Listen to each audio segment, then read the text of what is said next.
we've gotten, I think has been largely positive since we unveiled the plan, with one big caveat. It's a lot and it's complex. And so what I've tried to do in a second iteration of what the chair and vice chair and I have started to call the circles graphic is to somewhat simplify the plan without losing any of the ideas or initiatives that came out of our planning process. So you have at your places that revised graphic that I'm going to talk you through. But let me briefly tell you, since I know many of you are tracking the details of the plan, what's different from the last time you saw it. In essence, there were certain initiatives that will be, when implemented, tightly woven up with other initiatives. And so those have been combined. In a couple of cases, something that is more of an operational priority that we need to do as a matter of course in running the school district was not included because it is simply a core expectation of running a high-quality, high-functioning school district and not a strategic change initiative. So what are those initiatives that have shifted? Social-emotional learning in this new graphic is now not just for the purposes of simplicity, called out as a separate initiative, and it is prominent across the whole plan, but it is particularly prominent in two areas. One, culturally responsive deeper learning, which is the core phrase that at least I'm using to summarize our academic direction, and post-secondary and career readiness, which is another major initiative. Social-emotional learning is a critical, what's that? Not quite yet. I'll let you grab it. It's a critical, thank you, Amy. It's a critical component. So social-emotional learning, it's not gone, it's integrated. Another change is that the plan separately calls out post-secondary and career readiness and distinctly a separate effort to increase the number and diversity of students who take dual credit classes or college level credit classes while they're in high school. Those really are one and the same. Kids we know who take and earn credit in college in the schools, advanced placement, PSEO, are much more likely to go on to and succeed in some form of post-secondary education. So that's subsumed in the post-secondary piece. Seeking other funding sources, specifically from grants, and then filling shortage positions in the district are not listed, not because they're not important, but those really are core expectations of operating our school district as opposed to big change initiatives in the strategic plan. And then there were several of the initiatives that really are all about having a strategy for using data and evidence that are listed separately, like having data dashboards, like creating a research office. And so those are other ones that I subsumed into a data and evidence. So I know that's taking us pretty far down into the weeds. The one final change that you'll not see on this revised graphic is a referendum. That is, of course, not because a referendum is not, I think, critically needed, but you have not yet voted to have a referendum. And that will be a discussion for the board in the future. And so that's something that I think could be supported, could be critical funding for all the initiatives in the plan, but it's not listed separately. So with that as backdrop, let's go to our circles graphic, and you all have some fashion of copy of it at your places, and it's also up on the screen. We can see the student is at the center of everything in this strategy, and as we've talked about before, it really is about helping our students both recognize and realize their purpose in life, and having us as educators and as a system be purposeful in our work. The next ring is the family, and we really have two critical aspects of the family strategy that I tried to make a little clearer. One is being in authentic relationship with all of our families, sort of the antithesis of the message home in the backpack, one-way directional communication with families, to be authentically in dialogue with our families at the classroom, school, and system levels. The second is a parent empowerment program, something that came out of our strategic planning process very strongly. A formal, systematic program yet to be designed to help some of our parents and caregivers who themselves have not had the level of success or feeling welcomed in schools to support their students' education more effectively. So authentic relationships with all families is one big idea in the family strategy, and a parent empowerment program is the second.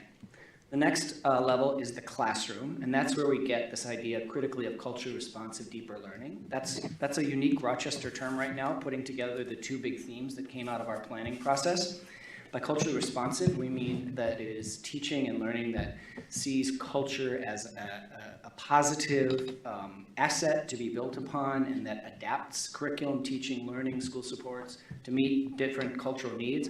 And deeper learning, a less is more approach that goes deeper with core concepts, that critically applies those concepts to real-world problems, and that integrates social-emotional learning, things like motivation, empathy, problem-solving, relationship building, into the academic learning. So that's our big first one in the classroom circle. The second is practice informed by data and research. And as we talked about it, we put that at the classroom level because although we have one research director and this board is very committed to and concerned about research and data, as is every member of the cabinet and the central office staff here, where that is most important is at the classroom level, so that teachers are being provided with actionable, understandable data that helps them tailor instruction to students' needs. So that's our next piece there in the classroom level. And then we come to the post-secondary career planning and support. Again, in many places that sort of is sequestered in an advisory structure or strategy, and we may build out those kinds of supports within our schools. But the place where the magic happens is when students connect what they're learning every day in 5th grade, in 7th grade, in 10th grade, to life after high school. And so that's our third big theme in the classroom level. At the school level, we have got quite a lot going on, as you all know. The first big initiative is building out multi-tiered systems of support, both academically and behaviorally, for kids who are needing that additional support to access the curriculum. Of course, the academic piece is something that we saw running through some of the teacher comments in the Perspectives Project report that we're going to talk about next, about kids who are 2, 3, or more grade levels behind and simply can't access the content of the classes that we're asking them to be in. So we'll be beginning that work with an audit with the University of Minnesota starting in August. The next piece is cultures of belonging, creating cultures in which all kids and all staff feel that they can be their best selves. The third is an improvement and innovation process, really reinventing our school improvement process. Reinventing it in many ways, including time of year. By this time next year, rather than looking toward the summer and doing that in August, as has historically been the case, by next year that should be done. And the board should be reviewing plans for next year as opposed to going into the summer without those fully in place. And there'll be many changes other than just the timing with that one. And then we move into staff well-being, another thing that came really critically out of our planning process. That's one that really needs definition, but I don't think we're going to struggle to define it because it can be everything from staff mental health to staff feeling supported, recognized, and celebrated for the great work they do.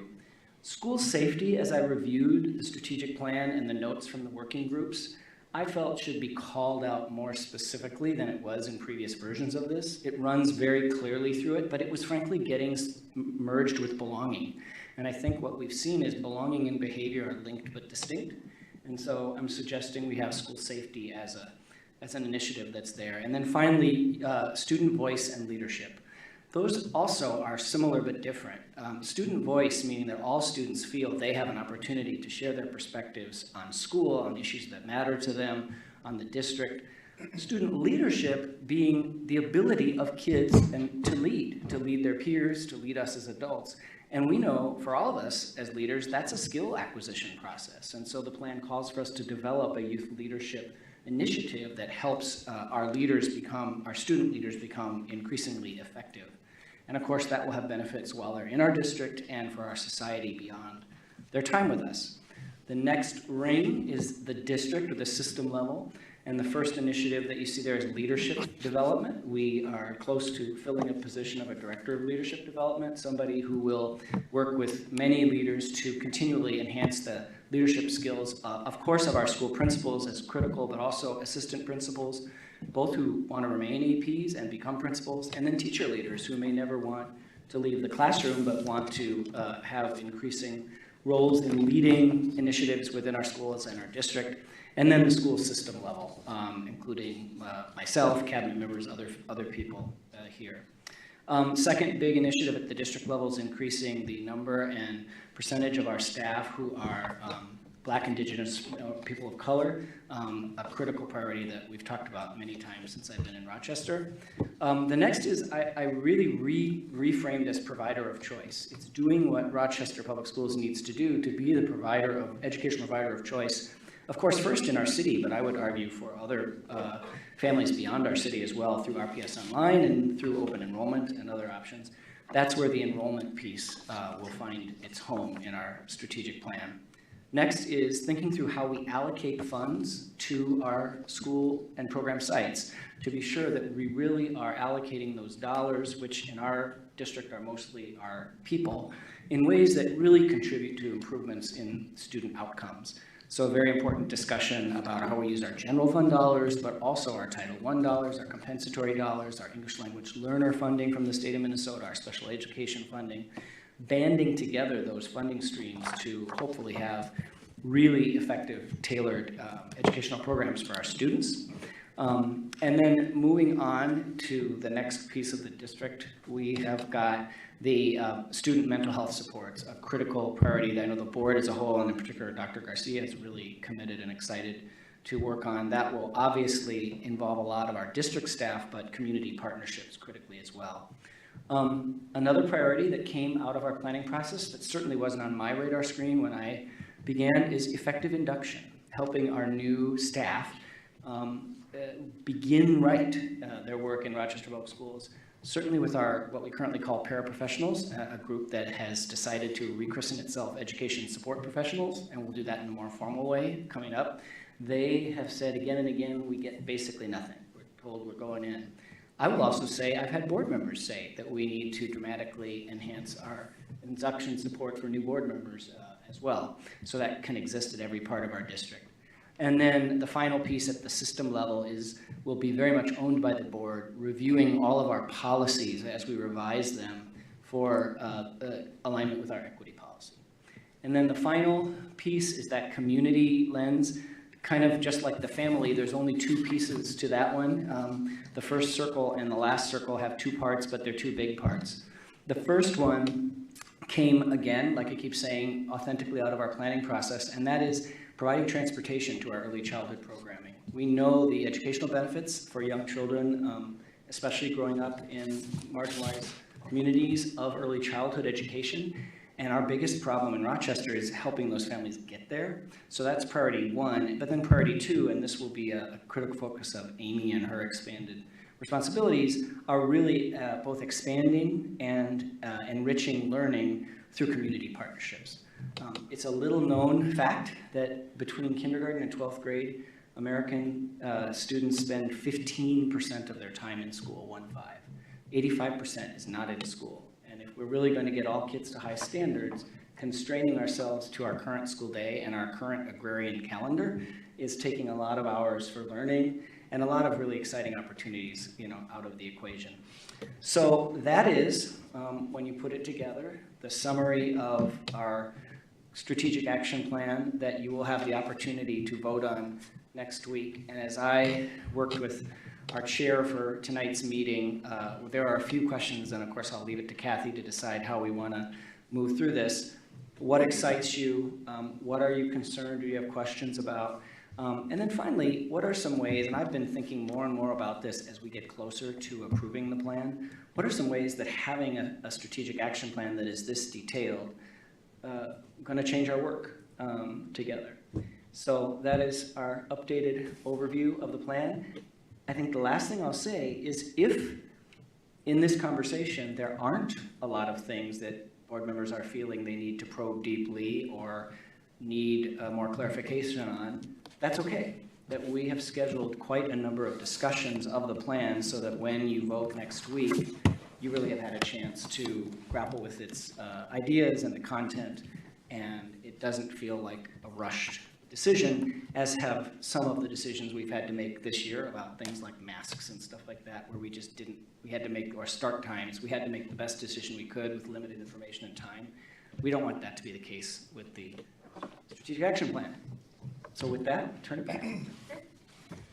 Before we finish the conversation on the strategic action plan, we will be talking about next steps and how we'll vote on it, but I think it is a good time to start with the discussion questions. So I'm just going to open it up to the floor and see if anybody wants to share any responses to the discussion questions or any different questions that they have. Dr. Workman. I saw that eye roll. I think this is really obvious, but the student is in the center. And that might seem real obvious, but sometimes I don't think it's been so obvious. And I think this, just this graphic makes it very clear that the student is in the center. And then after the student comes the family, and then the school, and then the district, and then the community, which board members are representative of. And I just think it's just a wonderful picture of how we will be doing business. Not that we haven't been, but this is just provides so much more clarity to the direction that we're moving in. And I think one of the things that I had some concerns about, but I will bring up more in the next discussion with the student and staff perspectives project, are some of the things around equity, cultural learning, people being able to accept each other all the time and not engage in behaviors that are discouraging or threatening to others. That's really important to me. So that's it for the moment. Anyone else? We're going to be quiet tonight. Okay. Yeah, I'm sorry. No, go ahead, you go first. Well, two observations. One, it's exciting to have the plan represented as it is.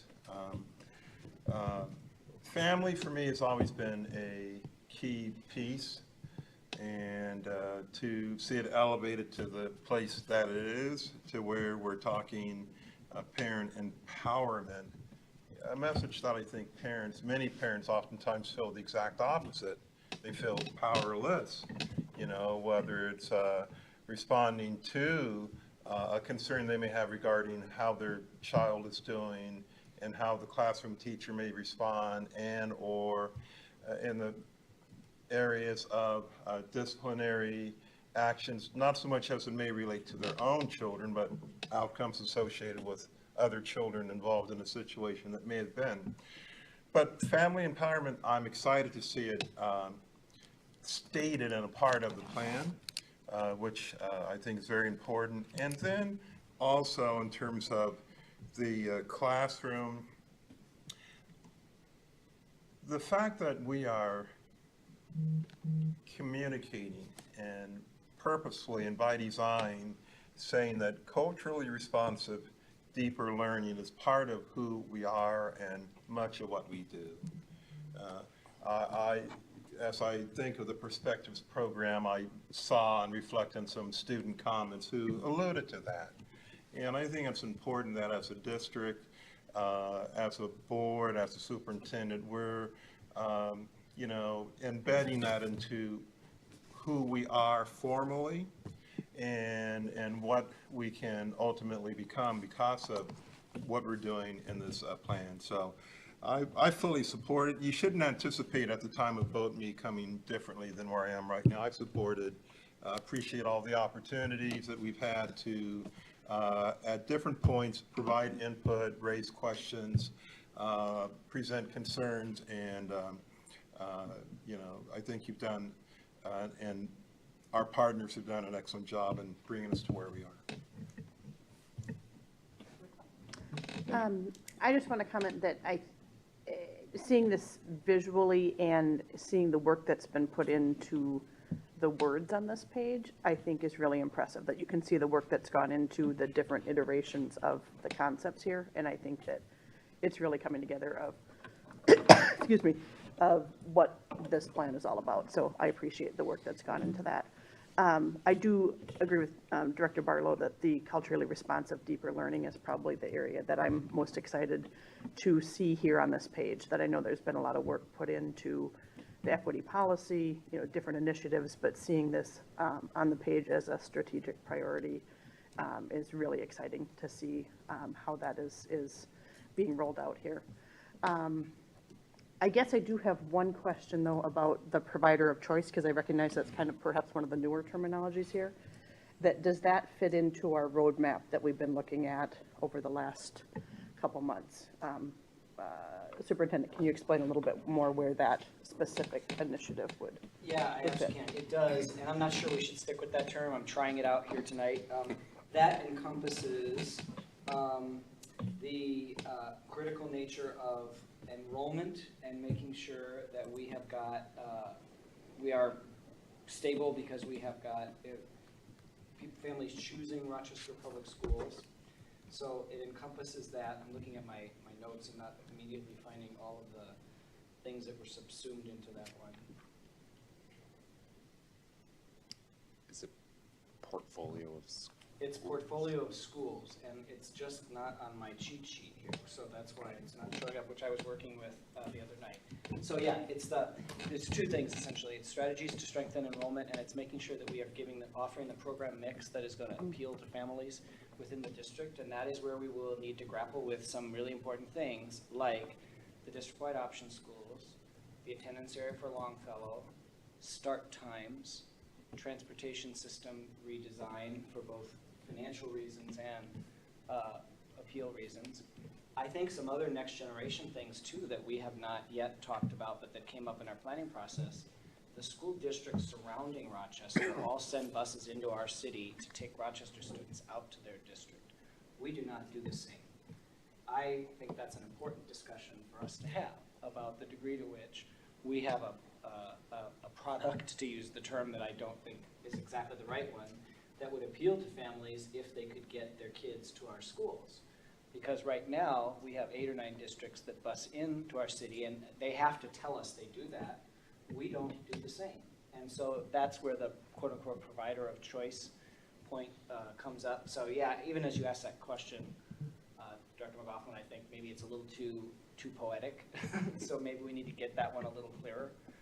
But those are the two, thank you, John. That is what it's appealing with there. And I guess finally, the practice informed by data and research, I'm just really excited for our educators to implement that in their classrooms and see that rolled out and see the changes in their practice based on that initiative. So I'm just really excited about that one as well. So one of the things I was hoping to see with the strategic plan would be more of the full package when we approve it, which I realize we won't have time to do, but I'm wondering about next steps for specific goal setting and measurement. And if you could outline what's been discussed so far, when we'll see something, how often we'll be discussing the monitoring aspect. Yes, it actually is on your calendar. It's on the annual calendar. So we have a beta version of the dashboard that has core measures for all of this. We will be bringing you the final version of the dashboard first, so what the measures are. And then I think, Kathy, it's October, we're bringing baseline data and improvement targets. So first is to get the goal, the plan strategies clear. Then we'll be bringing the dashboard, so the measures, absent data. And then when we have the measures approved, we'll be bringing baseline data and then improvement targets for those measures. So it'll be early fall. Early fall, thank you. Yep. Dr. Garcia? So the first question, what initiatives excite me most, or which one, but there are multiple. I would say, for me, I think you sort of hit the nail on the head. Obviously, the student mental health supports. I really like the school safety, youth voice and leadership. That one really excites me. I also like the idea of BIPOC, the BIPOC staff initiative. The thing that I have more, not so much a question or comment, or not so much a question, but more a comment, is that at some point I would like to see that as like culturally diverse staff. Because I think we spend a lot of time focusing on race, which is great. And we also need to recognize that there are other identities that our students hold that they would love to see reflected, and the people who are working with them, which kind of leads, I suppose, into how, like, the third question, so in what ways will approving the strategic plan change the work of the district? Even though they're not all each of the rings does not have an explicit DEI language in like the title, I can feel it in the explanation and in the larger plan. And I think that that's probably the first time that I've seen that and felt it being so palpable. The one thing, and I suppose I would be okay with it staying exactly where it is, the culture of belonging in the school ring. I feel like we also want to foster that at the district level, because we don't want, like, everybody at Pinewood is happy, but like no one at JM is happy. That we are fostering that culture of belonging and also having that culturally responsive, deeper learning, like outside of those, like that immediate ring. So even if it stays there, identifying how it would permeate out to like the more immediate rings after it and what, you know, sort of what would come after that. Yeah. So what does that look like in each ring? I think we need to find a way, I'm looking over at Amy, because she's been, along with the communications team, and Denise Moody, my partners in thinking this, we need a way to make clear that actually, even though we're housing this in one ring, because that's kind of where the key action happens, they happen at all levels. Right. So that we need to, like the district, you know. So I can recognize how difficult that is. So that I was looking at, I was trying to think, like, how could I explain that some of these feel like they are all rings, and some of them feel like even though it's housed here, it will touch other rings, even if it's not the most adjacent one. The image that I like, which obviously can be a little bit overwhelming, is like what Indigenous land you're on. So you can look at the full, right, if you go to that website, you can see all of the overlapping colors and what each of them means, but then you can sort of focus in like, okay, so then how does student safety impact all of the rings, and like what would that show? I like that visual because you can kind of pick and choose. It was similar to how they did the redistricting workforce too. And I think the only other thing that I had on here, maybe I'm making it up. It was more, yeah, I think it's along that same vein. Like I see things like student mental health supports, which is great. And if we add staff who are reflective of that, who can provide those mental health supports, that right now is living in one ring, but how do we deal with like school safety? So school safety and mental health could obviously go together. So could culturally responsive deeper learning and school safety. So recognizing how each of those things might touch each other, even if they are separate objectives with their own initiative. So I want to be able to see, or I can feel it when I read it. And I guess for other people who maybe aren't going to read the whole report, how can they feel that looking at this image and knowing that it's not all siloed? I've been looking for a more holistic word, communal word than teams. And I've thought about like neighborhoods, or like where you bring together several of these that are very related into a neighborhood. And so you have clear measures and goals, but you also have interlapping implementation. And so we wouldn't necessarily, there's 20 on this now. We won't have 20 separate teams or neighborhoods. A number of them will clearly combine into one.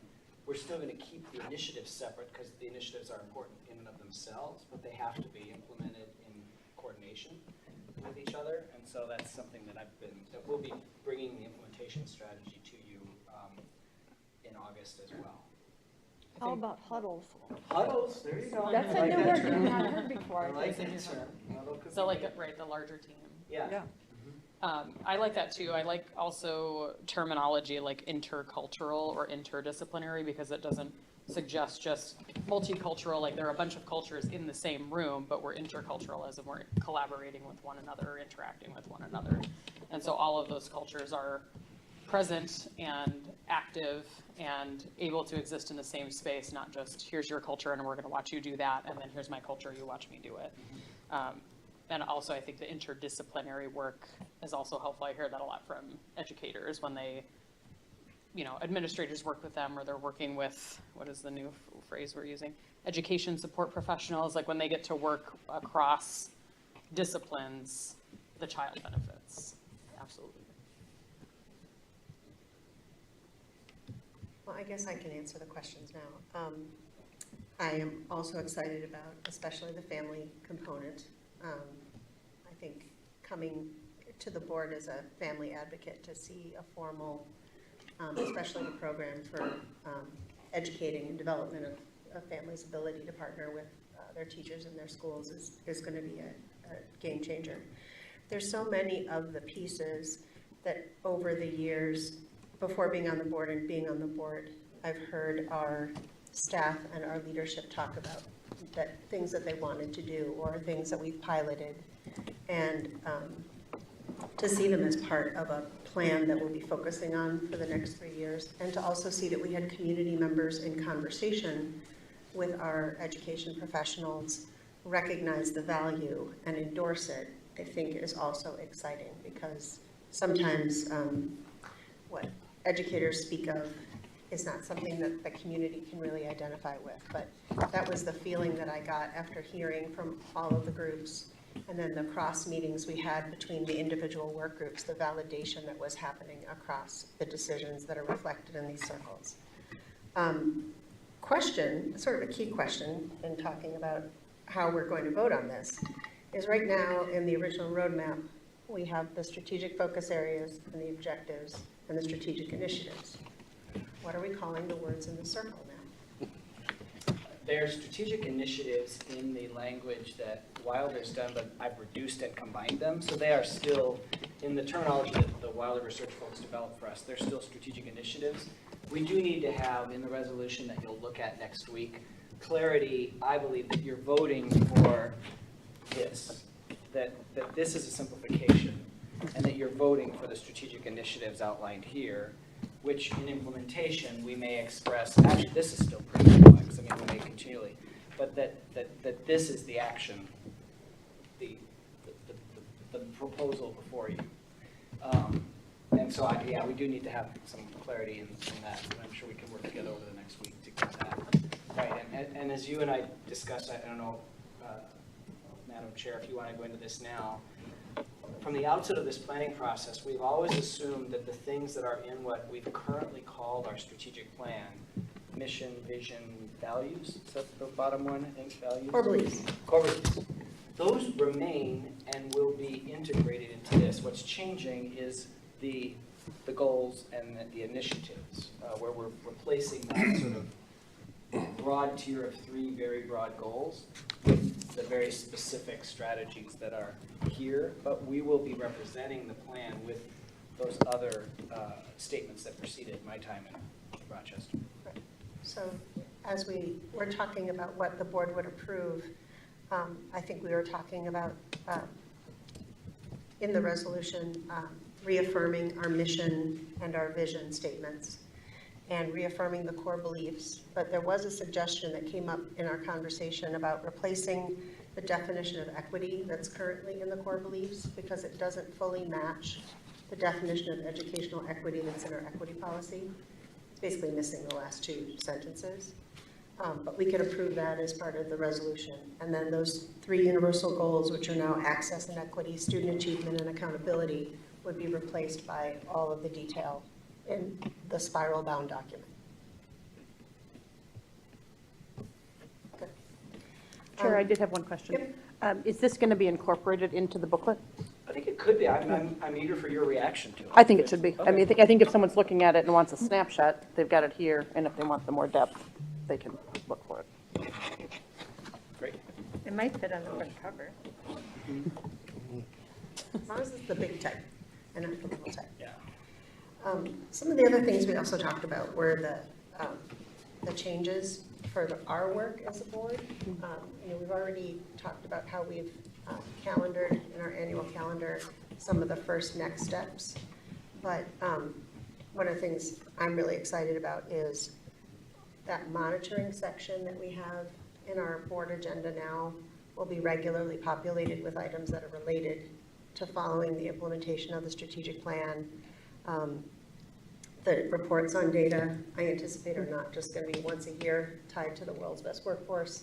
They're going to be tied to the pieces of the strategic plan, the superintendent's goals, and then our board goals, which we have a meeting scheduled in the fall to talk about, will be tied to what we've agreed upon in the strategic plan for that first year.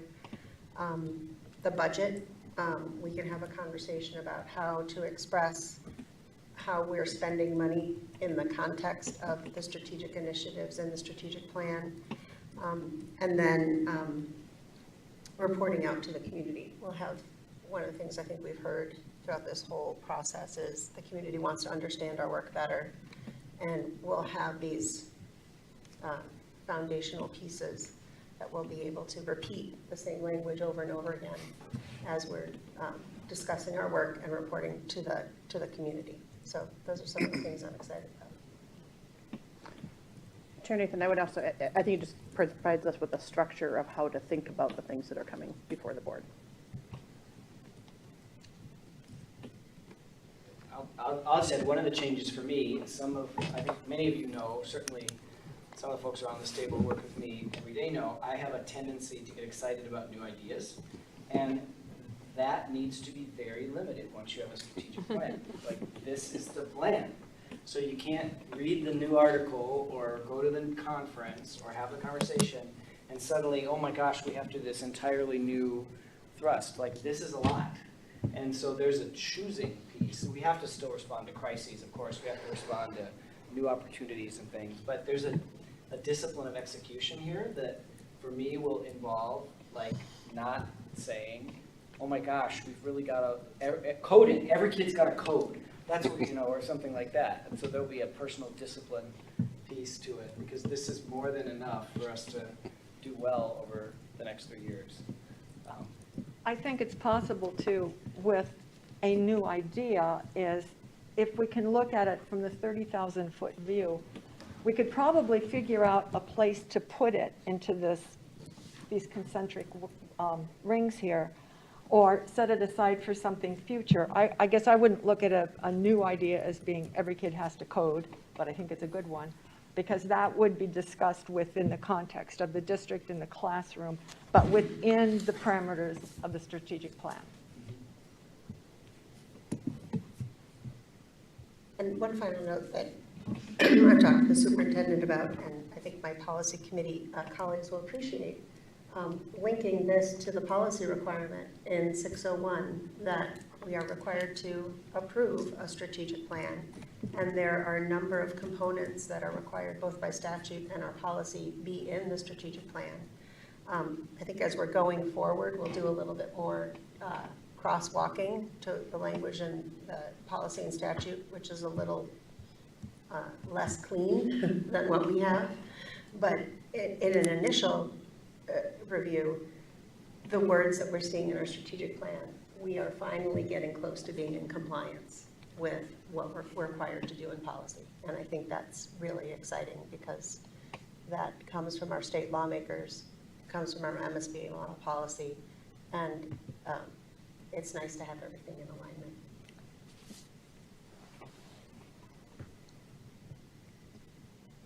Any other thoughts, comments? Director. Yeah, one other thought that's not entirely original to me, so I won't take credit for it or the opposite, is how, I think we need to think about how we need to go about presenting this to the community, because even this sheet is a lot to think about. And whether or not would it be advisable to have community listening groups, or combination of, we are introducing this to you at this particular time. We're going to make a brief presentation and then open it up for discussion or questions. And then people can not only feel like they are participating, but actually be participating. I think that's an important thing, because how many pages are in this thing? A lot. It's a lot to take in. Even the sheet is a lot to take in.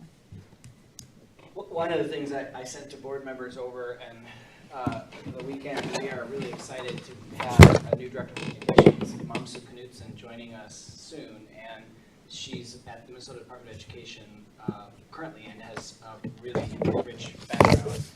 I'm really excited about working with Mamsu on exactly that task.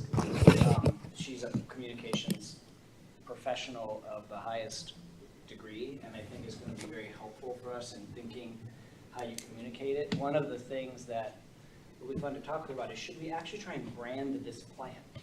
Some of you remember when Jesse Ventura was governor, and he had the big plan. I mean, it's kind of interesting, but he ran around the outside. People started to talk about what the big plan was. what came out of our working groups was purpose. And so I've heard a few people call this the purpose plan. Like right now, that doesn't mean anything to anybody, but if we messaged it and if we built that around it, it's an interesting question. Or do we just want to be messaging the district, not the plan? Like, is the plan something we actually want to try and have people be really aware of? Or do we just want them to feel Rochester Public Schools is on the move? And so I think in Mom Sue, and certainly the communication staff that we've got that she'll be leading, we've got some good people to help us think that through. But I think it's an important thing for us to think about as it ties to the plan. You can probably tell my gut is I think we do want to brand the plan. Like we want, people won't get into all those details, but like they know that we've got a strategy. And of course, right now it's a static document, but it'll eventually be a website with data that you can drill down into and see how we're doing, where we're making progress, where we're not. So that's something that we can start working on as she begins work with us this summer. Sure. And just to support that statement or viewpoint, every district, as Director Nathan just alluded to, is required to have, if you will, a strategic plan. And so if we are to be still working on the dynamics, as you said, Superintendent, the provider of choice, we have to show why we are and should be, and the plan could very well convey and express that. So I think it will be very important, as you're suggesting, that we roll this out in such a fashion to where not only we understand it, but the community understands it, and those who are looking for placement of their children and or employment for their spouses and or career choices can say, that's what I want to be a part of. And I think in this branding effort or this initial effort, we can potentially do that. I also know that when we were forming the work groups, we were really intentional to try to have our community represented, all the different sectors of the community. And at least on the coherence committee, one of the conversations that people brought to the table was, who can we delegate as ambassadors for this plan? And maybe bringing it back to their own groups to share how they brought it from nothing to, this comprehensive plan, and maybe using some of the connections we've made with the various sectors of the community by their participation on developing the plan to help share what the plan is all about. And so we have some opportunities there with people who are willing, who want to talk about it now that it's done. They want to share it with their communities. I think it's important also that we treat the document like it actually matters to more than just the people outside of this room or the people who were on each of the little committees. And I think, for many people in this room who are parents, especially if you have children of varying ages, like you have to sometimes provide the same information in different developmental ways, right? And so I think that we are going to have to be planful too about how do we make this digestible and accessible to the community, because some people will want to nerd out and read the whole plan. And some people only want to look at the picture, and most of everyone else is going to be somewhere in between. And so I feel like we would need to message it in all those different ways and have people who are fluent in this plan language that can share that. I really like the idea of the ambassador. So if you get people who are, going to rah-rah the family part or rah-rah the classroom part, I think it's easy to say, like, I don't know every single detail, the minutia of every detail in the plan, but, let me tap Brenda or John or whoever because they know this part of the plan. Because I think if we show that we care about it enough to believe in it enough to communicate it in all of these different ways, then the community is going to be more willing to invest in it. Because I think what we had prior to this was not strategic or a plan, it was aspirations. And so now we actually have a plan with like we're a strategic model of how we're going to move forward. And I think we need to champion that all the way through. I love that, and a key part of the vision of broadening Amy's role is to have someone who can coordinate exactly that kind of ambassadorship. Because we really, if it's nobody's job, it just doesn't get done. Like that takes somebody who's going to be like organizing these. So that's where I think the community hub part of expanding that office is going to give us some capacity to coordinate that in a really exciting way. I love that. Any other comments, questions? So Superintendent, the plan is to provide the board with an another packet of materials before the June 21st meeting with a resolution. Yeah, it'll essentially, what you'll get next week is this and this, and we will provide that, and then we'll have a resolution that I'm sure our vice chair will be very helpful to me in putting together to get it right in terms of melding those previous statements that we're bringing in with this. And then we'll have that for you next week at the meeting. All right, moving And on. I'm sure Jordan will do a page one story about the full strategic plan passed, clouds apart. So this is gonna be on the front page of. Yeah, I like that, I like it. I know strategic plans are hard to make news with. All right, well, thanks for that conversation. We will move on to item 3.02, our Perspectives Project. Yeah, I'm going to be brief, and I'm turning it over to Will Ruffin II, who has ably led. Will, I have the clicker here if you want to come. You stood up there. Let me just frame this briefly by saying a couple things. When we began to encounter, like every school district in the country, some significant challenges with the fact that returning after COVID, excited as we were, was not smooth and seamless. As you know, we launched a multifaceted process, which included something that I think was pretty unique for a school district to do, which was we went out and we systematically asked the students who are being most impacted by our discipline processes in our schools what their experience in our schools has been and is, and what their ideas are about the causes of the issues that, that they've observed, and what some of the potential strategies and solutions might be. The need to do this actually was brought home for me first when I first met a student leader that has become very familiar to this board, because you heard from her last board meeting, Salma Abdi, who I ended up having the opportunity to work with as a mentor. In one of the first meetings I had last July in Rochester was one that Scott facilitated around the Memorandum of Understanding with our school resource officers. And Salma was there. It was the first time I met her, and I was like, that young woman is someone to talk with. And she spoke up and she said, you know, I'm glad I'm here, and yes, I'm a student of color. I have perspectives about this, but I'm not the kind of kid who's getting impacted by your disciplinary policies. You need to talk to the kids who are getting suspended.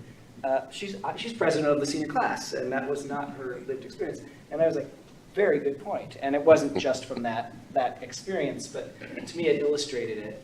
As I asked Will to take on the leadership of this effort, he had the insight that it shouldn't just be student perspectives, it should also be staff perspectives. And I'm so glad that he had that idea, because that's really critical.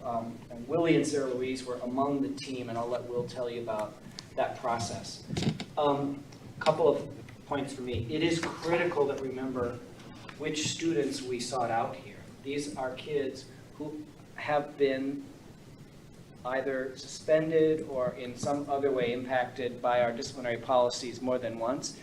So it's important to see this report, which was all of our schools, as very high quality analysis of a broad set of student experiences, but not representative necessarily of all students in Rochester Public Schools. This is one set of student experience. And we need to listen to it and honor it, but we need to remember that that is the case.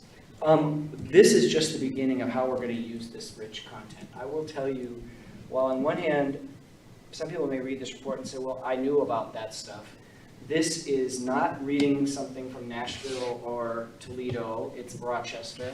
These are our students, and this was carefully done, both in terms of the methodology that Will and Willie and Sarah Louise and others used in conducting the focus groups, but in the work that Wilder Research did to carefully summarize that information. We used it last week at our Belonging Behavior Summit with all of our middle and high school staff, and I'll tell you about that at the board meeting next week.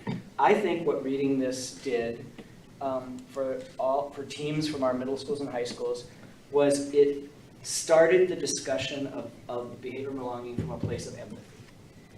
As a lot of you know, in the Silicon Valley design world, the first thing you try and do is understand the user experience, the experience of the people who are directly impacted. And that sounds obvious, but a lot of efforts to start a business, start a product, don't start with the actual lived experience of the people. It starts with what you think they should want, as opposed, and what they learned is, no, you have to really understand their lived experience.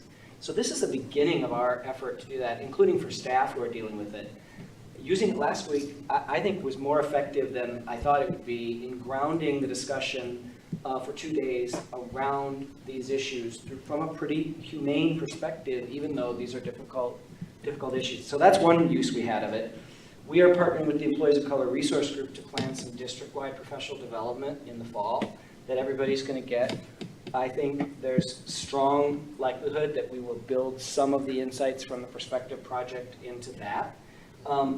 We are going to also take the very complex findings that are here and find ways to boil it down. And one thing that Will and I have talked about is some do's and don'ts that actually kind of can be a discussion prompt for us. So this is not going to be a one and done. It's an effort to think about it, and we'll be sharing it with our schools and community. So over to Will for some comments, and I just want to really thank Will for his leadership of this effort. It was a heavy lift to do this really well. I was so excited when Will told me after the first one that after they finished, the kids said, "When are you coming back?" This was a really empowering experience for the students. I frankly saw it as data collection. I didn't see it as like youth empowerment. I'm like, get in their brains and find out what we need to do for them. And just the dialogue in and of itself seemed, and I think that was after just your first session, and I think that happened again, that simply the act of coming and with precision trying to understand their experience was in and of itself a way to create belonging. So I'll turn over to you, and then I'm just going to participate, Madam Chair, in the conversation with everybody else for the rest of our session. All right, thank you, Dr. Paquel. I think that was a really good introduction to the why that we're all here this evening. I just want to start with what you said at the end. The students asked us to come back. That happened in multiple sessions. Not every session, but it was enough that it was a clear pattern that the students wanted their voice heard. And I think that's the big takeaway that we should all leave with or keep at the forefront of our brains as we start this conversation today. The students wanted to be heard. I don't know if we always do that. If we always take the time to listen to the students and then adjust our practices based on what the students have told us. That's one of the things that I miss about being in the classroom. So I was very excited to get in front of the students and have these conversations. What we have for you tonight is a brief summary of the longer report. You all have received the longer report. We are not going to go through all 30-something slides of that report. We're going to keep the summary short so that we can have more time for the conversation afterwards. Okay. So just kind of having our agenda for today, we're going to go over the methods. We're going to talk about the results. We're going to talk about our proposed considerations, and then we'll open up. Okay. As far as the methods that were that we took with this whole project was in response to our principals reaching out and asking for help and guidance with some of the behaviors they were having in their schools. Our secondary schools, I need to be explicit. We did not get anyone reaching out from our elementary schools for this in this respect. So this was a longer, deeper dive into the student's mind, where we did have some immediate responses from some of the other departments that were supporting the schools immediately. Ours was more of a study. Let's figure out what's going on, okay? So the principals they gave us a list of students that we should talk to. The students that were chosen were students who were either having academic problems or skipping classes, or they had different attendance problems. Maybe they were attending a certain person's classroom, but not another person's classroom. So we wanted to get in there and figure out what's going on, okay? So that was some of the why behind all of this. So what we noticed that there were many different motivations behind the student behaviors. Some of the motivations that stood out was, we don't know why the students weren't responding to what the adults were asking them to do. For example, why are you in the hallway? Or will you return to class? There was a different type of response that we are seeing now that we didn't necessarily see before. So we needed to get to the root of that. And I already talked about it, but skipping classes was the other one, okay? So the second thing we want to look at is how can RPS improve in the area of school climate, therefore we can improve in what's happening in our hallways and inside of our classrooms. And the first things that we came up with are interactions with the students. How are the adults interacting with the students in the first place? And then the second point under that is, are the students feeling like they belong in that school? Are they feeling connected to our schools, to our buildings, to our classroom? Is there a sense of school pride that is happening this school year in comparison to previous school years? We have to get to the bottom of that. So this whole purpose of this project, as you can see in the last bullet there, is to amplify the student voices who we don't always ask them. They're not the first, the students who are at the top of the list when we're seeking student choice. We might go to the student school board, but we don't always go to the student who's skipping class, right? So we have to keep that in mind too. Like Dr. Pakel said, this is one experience that is happening in our schools. It's a very vital experience, and it's one that we can't deny.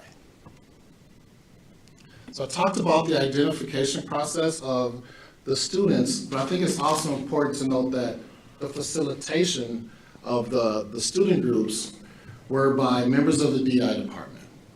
So myself, Willie Tipton, Sarah Louise, and on a couple of occasions, a couple of our equity specialists who said, you know what, I want to try this out. These are the students that I work with every day. I want to be the face of this conversation for them so that they can start building that relationship and the students know who to come back to if certain issues were to arise. I really like that. I commended those two for doing that. Okay? Some of the things that we also noticed that with the conversations being facilitated by us, the students kind of entered into it differently. Their guard dropped a little bit. And I thought that was an observation that I made. I thought it was super important. Why did their guard drop, and why were they able to lean into this conversation before, when these are the same students that wouldn't go to the class in the first place to participate? So why are they participating in this setting, but not previously in other settings? So I did make that observation. I think it's important to note here. Okay? When you look at this slide, I think it's important to note that the numbers are referring to groups, not individual students. So for example, when it says students 10 for middle school, that is 10 groups of students that we talk to, not just 10 individuals, okay? So when we look at the total number of students, we were just under 100, somewhere between 90 and 100 students were used during this process. On the staff side, we were closer to between 60 and 70. The staff had a choice to volunteer into this process. They weren't mandated to participate. And we were very flexible in when we were there for the staff. So we were either there before school, or we sat during the multiple lunch hours just seeing who would come through the door. But whatever the staff needed us to do, we made sure that we were there for them so that they can participate if they chose to.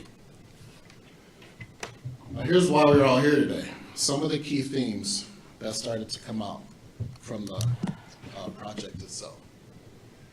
The first bullet is there were multiple challenges throughout the school year, and we all are aware of those in relation to the pandemic. What the students noticed most, or what they verbalized most, was their mental health and the stress that they are under in relation to things that were either going on at home or things that were going on within the schools, or a combination of both that made it difficult in both places. So we had the academic struggle, but then also there was the one of the school climate and how do I get acclimated to being in the school again, get acclimated to being around people again when I've been home alone for so long. How do we just remember how to exist amongst each other? There were multiple reasons why the students said that they were choosing not to go to class. Some of them kind of alluded to the academic struggles, but when some of them said like when there was multiple tests every week, when the teachers didn't communicate to know how much work they are assigning on any given week, that is compounding on the students, and it's adding to their stress, and it was hard for them to keep up. So at some point, they just kind of threw in the towel and said, I can't do this anymore, I'm not going. The other one I want to talk about is more elective classes. Some of them flat out said, I am not interested in that class. I am not into what they're talking about. If they had a class about X, I would be there, but that class isn't there. That option isn't there for me. So I think that's something that we should also explore when we're thinking about our schedules for the fall and then even going forward. What can we put in front of our students that make them come running to the door instead of walking out of it? Okay. They also mentioned, on the slide we have DEI work, but they really referenced culturally relevant teaching. They referenced a more diverse work staff.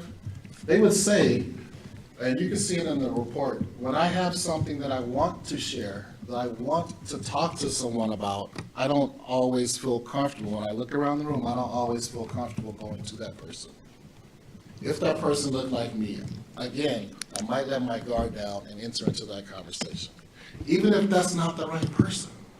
It may not have to be a school counselor. It may not have to be a social worker. It could be anyone in that building. But many of our students said they did not have that one person in the building for them to go to and have that conversation. And for me, that was pretty disheartening.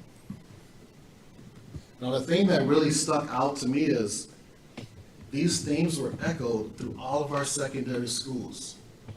It wasn't just between one school where the students were saying these things.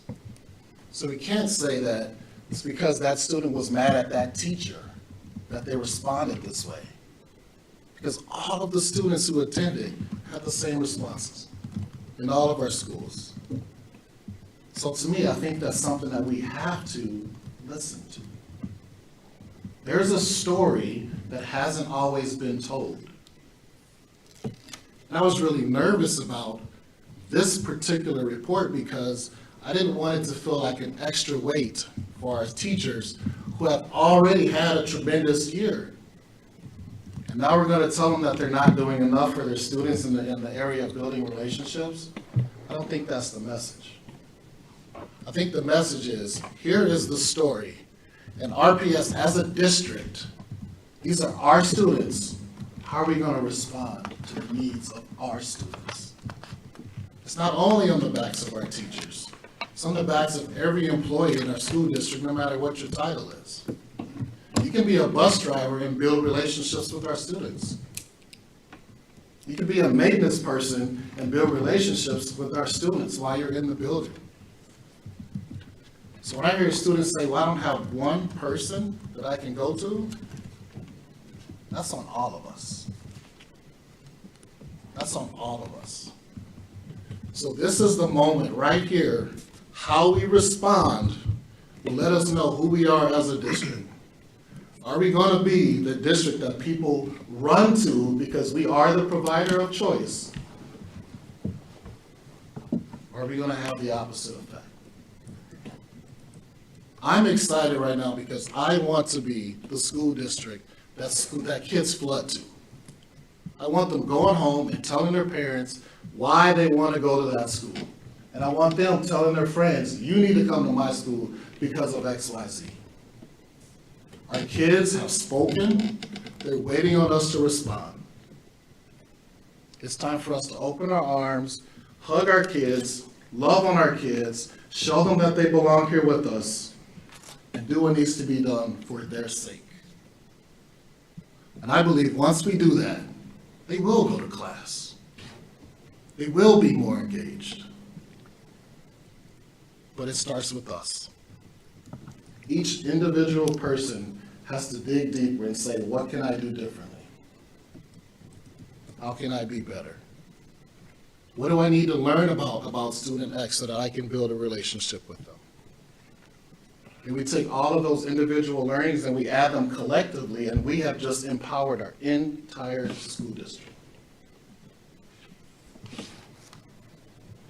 And I'll end there because I want to save some time for conversation, but the time is now.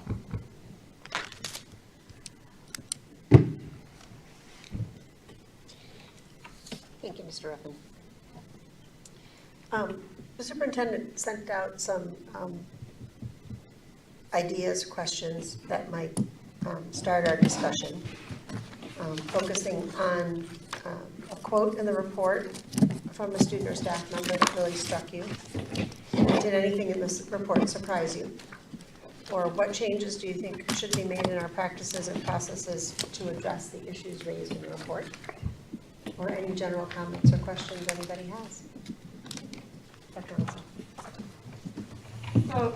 So reading this document took me on a little bit of a journey.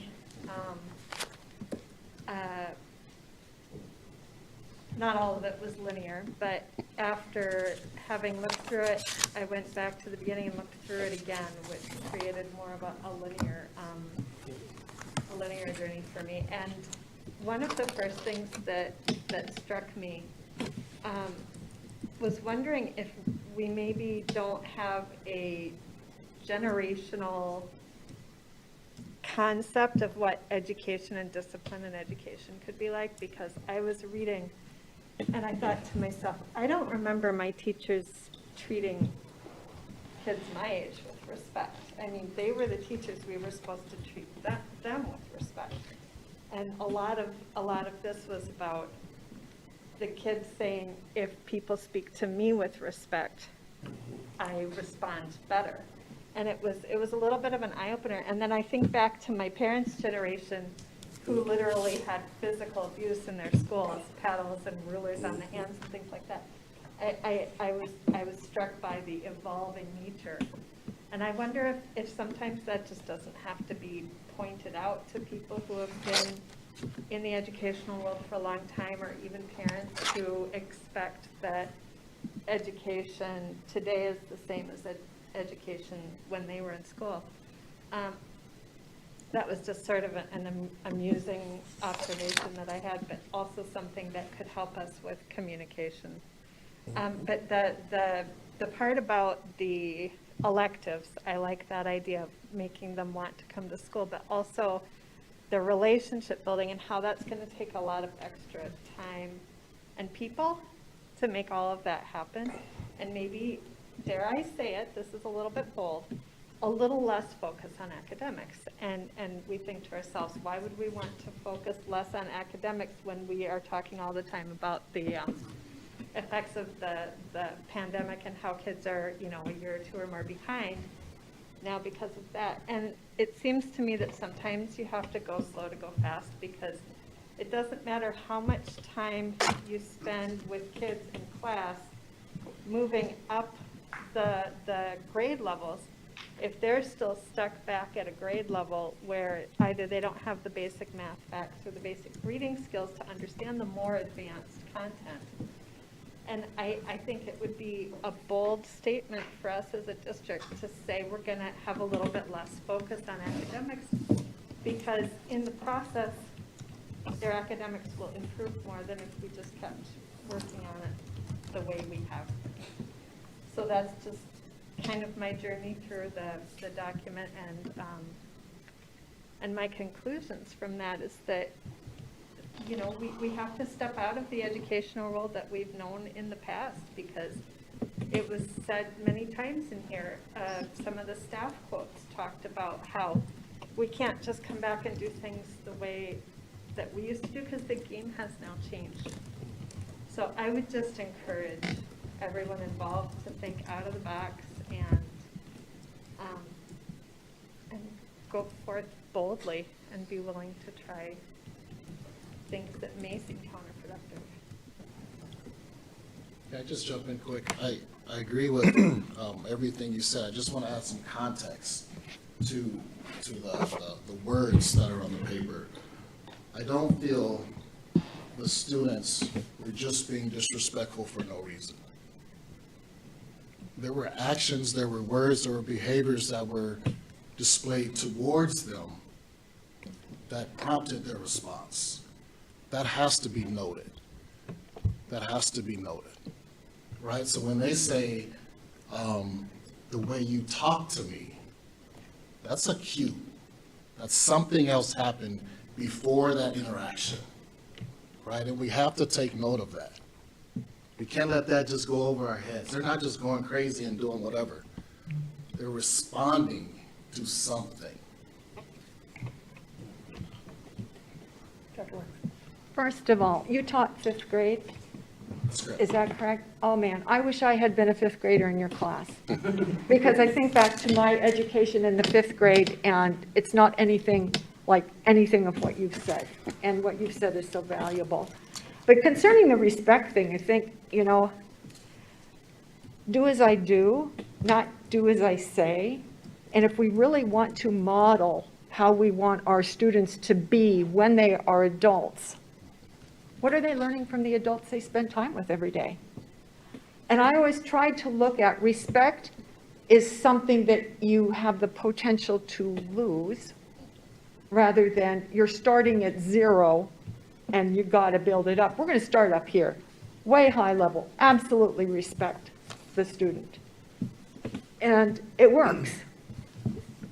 It really, really works. Of course, your TED Talk was all about that, which is one of the reasons I'm just so happy that you accepted the position here.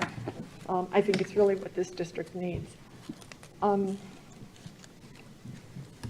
think the engagement piece that you said, or some of the things, the reasons kids didn't go to class, or why they didn't listen to adults, that it was across the system. We have to stop thinking about, if anybody's thinking about, these kids have to be fixed. They don't need to be fixed. We need to do things differently. And it's incumbent upon us as adults to do things differently and to model that. So make it happen. Dr. Barlow. Yes, I agree with much of what Director Atkinson said. I grew up attending schools on military bases. And if my expectations as a result of what that environment were to be expanded through the rest of my experiences, I would probably, project that in the classroom. But for me, I saw a great opportunity. This particular finding, if you will, for want of a better word, helped me to better appreciate. In years past, we have simply been presented with data, okay? X amount of level ones, X amount of level twos, these were the results. This is the disaggregated information regarding that. And we would oftentimes speak of, well, the majority of our students do not fall into this category. It's only a handful. Well, we've been able to now mine down to that handful, if you will, and discover, though we've always said, well, there's probably some issues going on that we really don't know or haven't yet discovered. Well, for me, the Perspective Project helps reveal some of those things that maybe we suspected, thought, felt, didn't really know.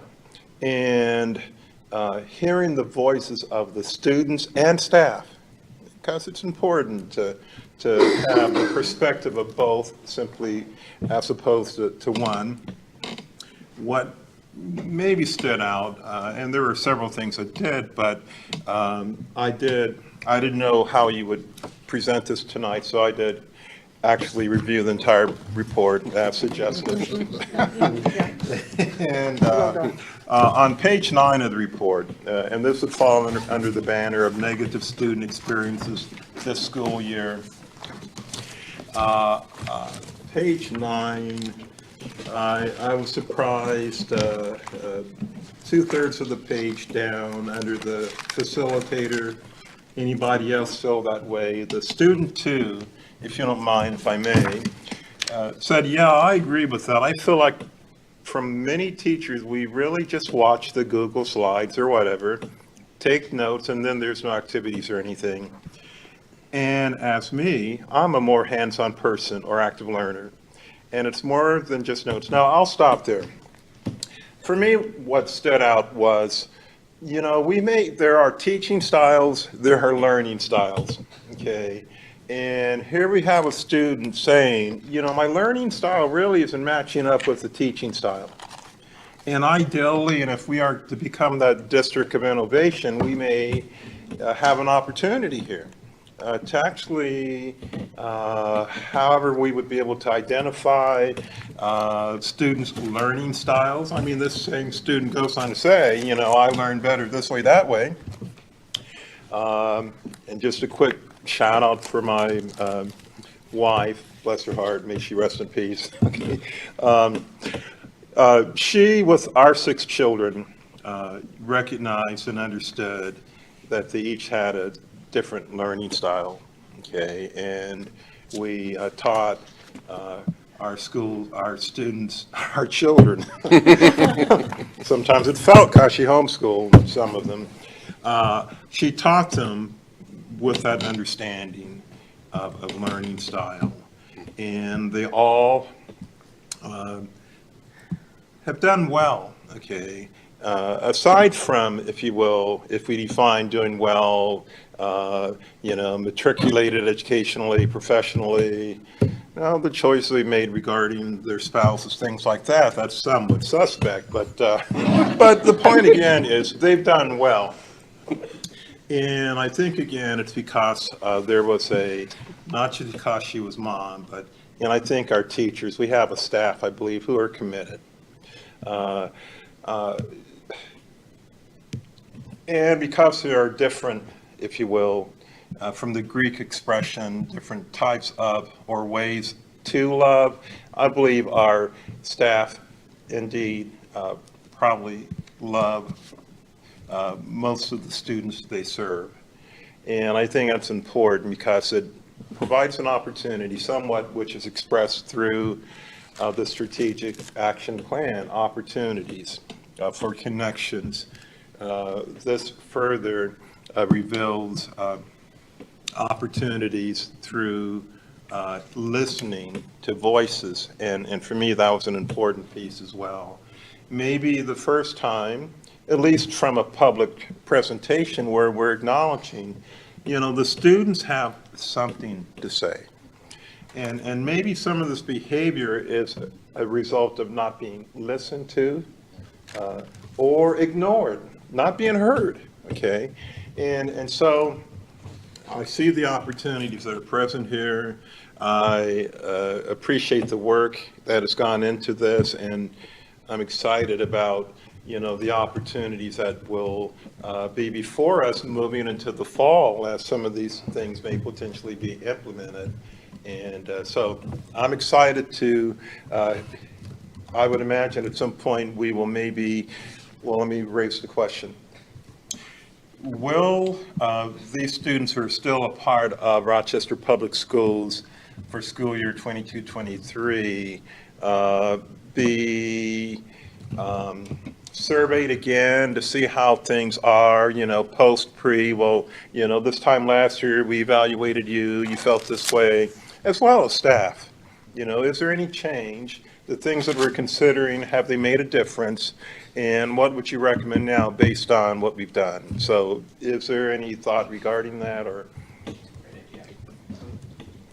I don't know that we thought about going back to those kids, and I think it's a really. I think it's a good idea too. I would just say that we were really mindful of protecting the identity of the students from, either staff backlash or anything like that. But I think if we can figure out a way to contact them without other people knowing that this is why we're contacting them, then we can revisit that for sure. I would love to hear that feedback. And just briefly, Madam Chair, it was staff, however, that recommended these students to begin with, right? The administration of the school, not the staff. Okay, thank you. I don't remember who said it. I think maybe, Dawn, it was you when you talked about different styles of learning. do we still have, have Gardner's 7 intelligences, has that fallen out of favor Yes. with the different styles of learning? It's a longer discussion. Okay, I figured.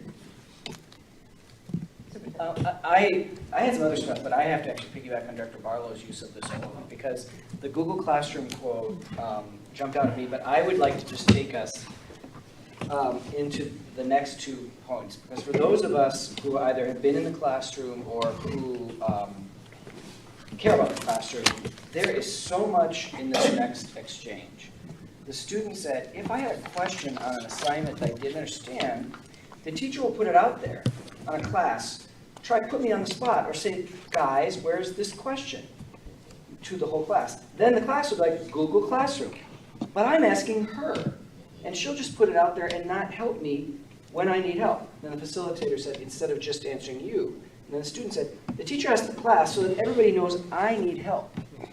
My heart kind of breaks when I say that, because I think that teacher was trying to have the intelligences in the room, peers helping peers.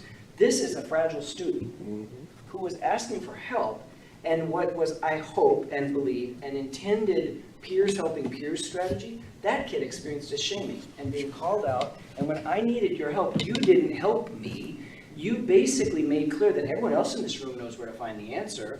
You don't know where to find the answer. And that's the kind of thing we need to pull out for teachers, because this kind of thing plays itself out in classrooms across this district and every other one all the time. That's not terrible teacher, it's about reflective practice. And saying you have a kid in your class who is a fragile, struggling learner, and that technique of get the peer to help actually made them feel like you're deficient compared to the other kids in the class, and I'm not here to help you. Get them, leaving aside the sort of my curriculum in Google Classroom. I mean, like, it started problematic, but then when we unpack that more deeply, I think for me, and this does tie, so thank you, Dr. Barlow, for that quote, this does tie to the single biggest thing that jumped out at me, because as you all know, we've been thinking hard about these issues all year. The connection that both teachers and students made between instruction and curriculum and behavior was the big aha for me here. Because a lot of our discussions about behavior and discipline proceed outside a conversation about what we teach and how we teach it. And sometimes they are separate. Sometimes kids are bringing issues into school that don't have anything to do with the quality of the classroom and the teaching. And so I don't want to suggest at all it's all in there. But these kids are connecting quite clearly the way I'm experiencing teaching and learning to some of these behaviors. And that's a big issue, because there's a temptation when these things are happening in your school to just close your door and teach. Well, I'm just going to do kind of what I do. Well, if your teaching is not, is making kids feel like that student, that's a really, that's a kind of a thing that can stay with a kid. Like, that can actually give them an identity as a learner. Like, I don't speak up, I don't admit when I don't understand it, because she's going to let the whole class know I don't understand it. And maybe this is a class where they've never normalized struggle. They've never made it so that everybody struggles, Einstein was held back, and all this stuff you can do to make it so kids feel like it's okay to struggle and fail. Unless you normalize that, none of us like to be seen as struggling or not getting it right. So I appreciate you raising that one. There's so much in that one to unpack. I'd love to sit with teachers and do a close read of some of these and just say, what do you see in that? Does that ever happen in your practice? How would you have handled that? Things like that. Judge Garcia. Yeah, so I want to, the slide that says identifying student and staff participants, I just wanted to kind of acknowledge, Mr. Ruffin, something that you shared about the bolded piece on there where it says most staff facilitators are of color and who share a common racial or cultural background with the student participants, and how there clearly was a difference in those interactions and maybe between the student and teachers. And it evokes for me this phenomenon that we know in mental health, which is called cultural paranoia. And there's a lot of research around the original idea was African-American men having mistrust of white providers and where that comes from. And it has since been replicated for other racial groups and obviously outside of mental health as well, that there's, when you're in an invalidating environment, the concern is that this person, how could you possibly validate my experience because you are not me? There's nothing about us that is the same. Not only do you hold power, you also have a different privilege based on, you know, skin color and sort of social status and things like that. And it's, I mean, it clearly happens and occurs within other groups, and it's obviously happening here in schools. And so there's, I imagine, whether the child is conscious of it or not, or whether the educator is conscious of it or not, a mistrust in that space. And so this to me is 100%, like, if anybody was confused about this, like why we should buy in for diversifying our staff. Because then it's going to reduce this phenomenon occurring in the classrooms. And it would also increase some of the other concerns that we have, which is about belonging. So obviously, you know, a lot of us have been kind of thinking about, you know, school shootings and gun violence and all of that, especially after Uvalde and a couple of other incidents since then. And the main issues that people can identify in terms of like what creates that sort of perfect storm for this to occur. And oftentimes there's trauma in the background. The person is in crisis leading up to the event. There is, if they are not being validated in their own environment, they're going to go find that validation in the deep, dark web, right? Or some other place that shows this is exactly where, this is how other people have dealt with that anger and that isolation. And usually it is around anger and isolation. And also there's an opportunity to carry out that violence. And so the other piece of that we don't talk about is a lot of people like to other and sort of, you know, this person is a monster, or there's something inherently wrong with that person. Those people are often known to us, especially in an institution like this. And this, nothing, one of the questions was, did anything in here surprise us? And I felt like nothing was surprising to me because I've seen a lot, but I felt like I wanted to reach into whoever these people were and validate all of them, staff and students, because there's clearly misperceptions and misunderstandings happening kind of all over the place. And how do we prevent this group of students? And I think maybe Director Barlow is sort of hitting on this, like, so we've drilled down and figured out this group of students, and how do we support them so that they can be just as successful or set up for success, whatever that looks like for them, through the rest of their school career. And I think you're right. This is an us problem that we need to help fix for these students. And how we respond to this is going to speak volumes, and it's going to have such intensive ripple effects that even if we're only looking at 100 students, which is a big number, it is going to have such important impact on all of those other rings that we're talking about in the strategic plan. It's going to have an effect on their family, on the classroom, on the school at large, like in the district, and them in the community, and the community with them too. And so I think there are so many reactions to this, most often that all behavior is learned and can be unlearned. And I say that not just speaking to the students, but the staff as well, who are interacting with them. 100% of behavior is communication. They may not know exactly what they're trying to communicate, but they're trying to say something, so we need somebody to interpret, potentially. And the response makes sense on some level. So whatever the educator's response is, whatever the student's response is, we may not see the reasons that they're behaving in this way, but it makes sense in their mind. And one of my favorite quotes for one of these kids, this is so incredibly insightful, is we're kids. We're not always responsible or mature. We're very impulsive, and sometimes we just want to do what we want to do, even if we know it's wrong. So yeah, that happens. They are not, you know, their brain is not fully developed. Like I talk about this all the time, like neurobiological development matters. And so yeah, some of these kids don't have the ability to manage that impulse. And how do we model, whoever was saying that earlier, we can model that behavior and sort of teach and practice makes permanent, right, with this repetition. We can help them get to that space. We can offer scaffolding. And also when these kids are bringing up these things, rather than a punitive response, we need to be caring. We need to help them understand that when you come to us with this information, we're going to do something about it. And I feel like there's so many pieces of the strategic plan that I wish I could just kind of mush together in one piece and say, like, this is how we are addressing students needing to feel like they belong here, and also staff needing to feel like they belong here. Because if they don't feel like they belong, their students sure aren't going to feel that way. So I appreciate very much the work that you've done here, and I would also give a thumbs up if you choose to sort of replicate this with the same group of students later to see if anything changed, because in truth, they are going to be our barometers for that. And I feel like we owe it to the staff and the students that are represented here, and those that this is like maybe like a microcosm of that, of the other staff and students who are also affected in this way that just aren't in this project. But I so very much appreciate you doing this, because sometimes you just need to let a little bit of the steam off, right? Like you didn't fix their problem for them, you just listened. And how powerful was that? Thank you. Let's say we listen, right? So Sarah Louise and Willie, they're part of the process also.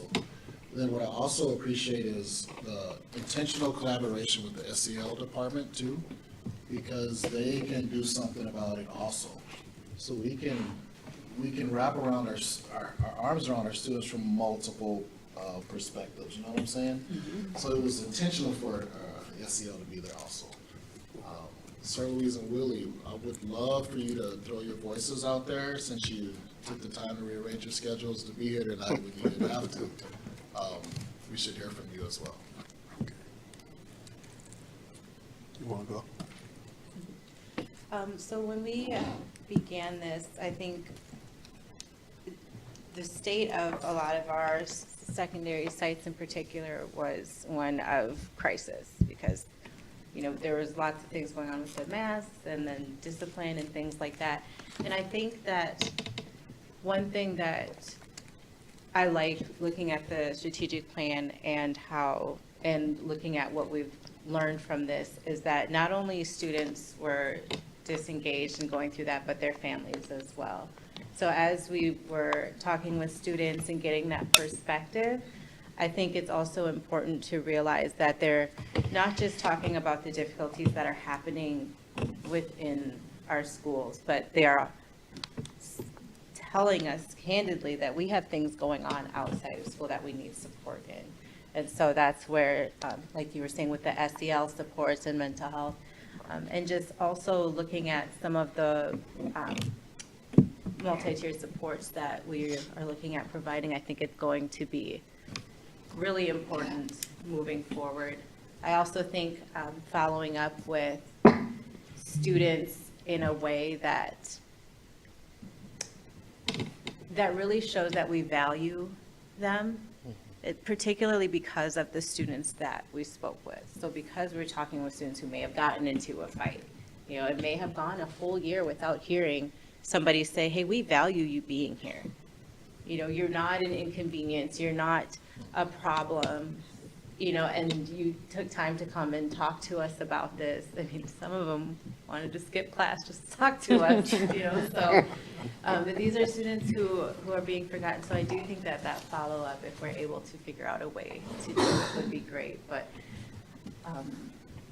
once again, I think we heard a lot of places where we have growth opportunities, but we also heard some really great things that there are staff doing within the district.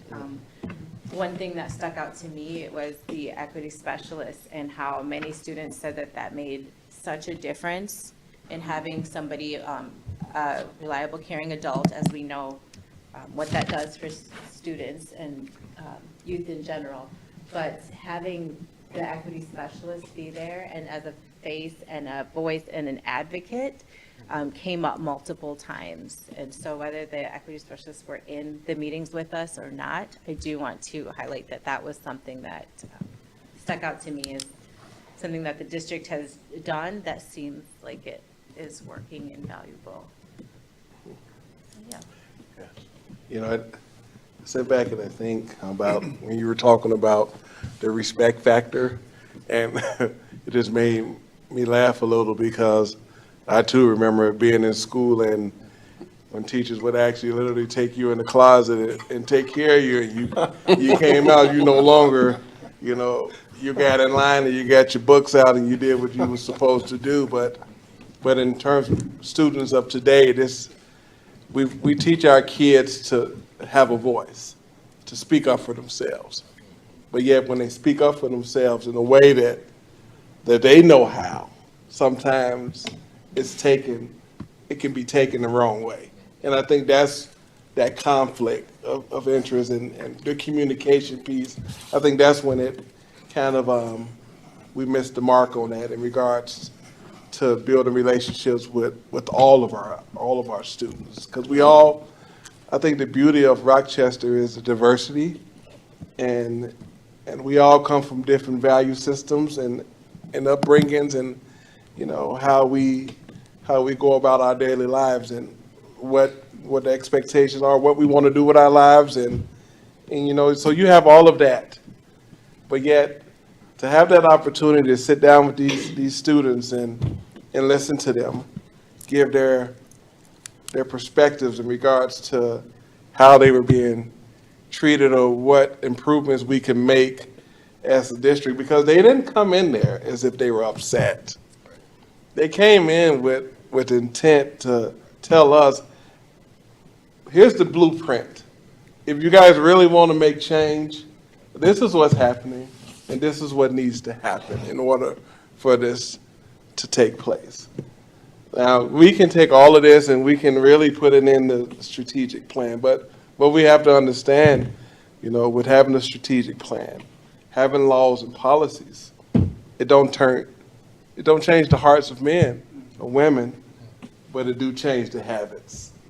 It's going to change the habits and the way we go about our daily and how we interact with one another and how we go about our daily, like you say on the back of there, is, to inspire and challenge.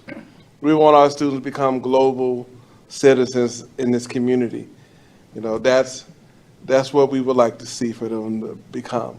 And the only way that's gonna happen is we have to not just listen to them, but we have to take into what they're saying, whether we like it or not, and we have to move forward with them. But yet at the same time, in having that communication with our students and families, we really have to be honest. Everyone has a right to be honest about how they feel about things and how we're going to move forward. And what is that going to look like 5 years from now? We're talking, we've really been working on trying to add diversity to our teacher population. But I'm going to give you guys a perfect example of this.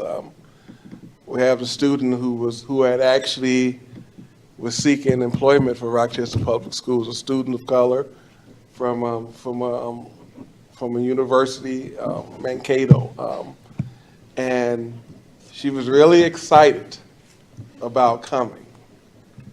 And they gave her the offer, and I was excited and pumped, and I was telling everybody, yeah, we got another teacher. And then she declined on the offer.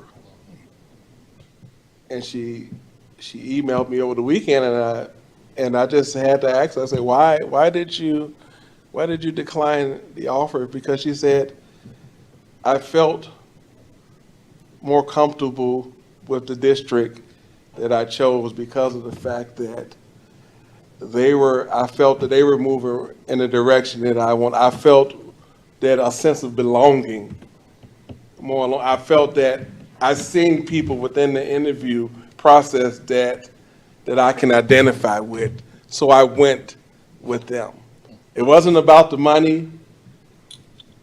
It was just about the fact that I felt that I belonged there, more so than coming to Rochester. Although I love Rochester, she said, I love Rochester, but it's just not the place for me right now. And I just explained to her on our mission. I said, that's our mission. And I thank you for telling me that, because we want to work on that.